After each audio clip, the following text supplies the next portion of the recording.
ఎవరితో అన్నాడు? చర్చికి వెళ్ళాడు. ఆదివారం వెళ్తారు, క్రమం తప్పకుండా వెళ్తారు, వాళ్ళతోనే ఉన్నాడు. మరి చర్చిలో ఏమో భక్తుల్లో కనపడ్డారు, వ్యక్తిగతంగా ఎలా కనపడుతున్నారు? నువ్వు సోమవారం శనివారం వరకు నీ దేవుడి పరిశీలనలో నువ్వు నిర్దోషుకున్నావు అనుకో, ఆదివారం రావటం వల్ల ఉపయోగం ఉంది. సోమవారం శనివారం వరకు నీ చూపు విధానం, మాట విధానం, తలంపు విధానం, ఎక్కడెక్కడ ఏం చేస్తున్నావు, బజార్కి వెళ్ళినప్పుడు ఏం చేస్తున్నావు, పనులకి వెళ్ళినప్పుడు ఏం చేస్తున్నావు, ఎవరు లేని స్థలంలో ఏం చేస్తున్నావు, ఇవన్నీ చూస్తుంది ఎవరు? దేవుడు. ఆ పరిశీలనలో వీళ్ళు పనికి మాలలో అయిపోయారు. ఎవరు? యూదులు. పరిశీలనలో ఏమైపోయారు?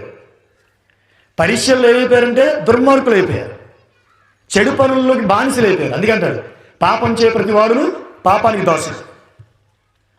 పాపానికి దాసులని మీరు నేనున్న రాజ్యానికి అర్హులు కారు. మిమ్మల్ని చూస్తున్నాను, మీరు అబ్రహాం సంతానం నాకు తెలుసు, కానీ అబ్రహాం దేవుడికి భయపడినట్టు లోబడినట్టు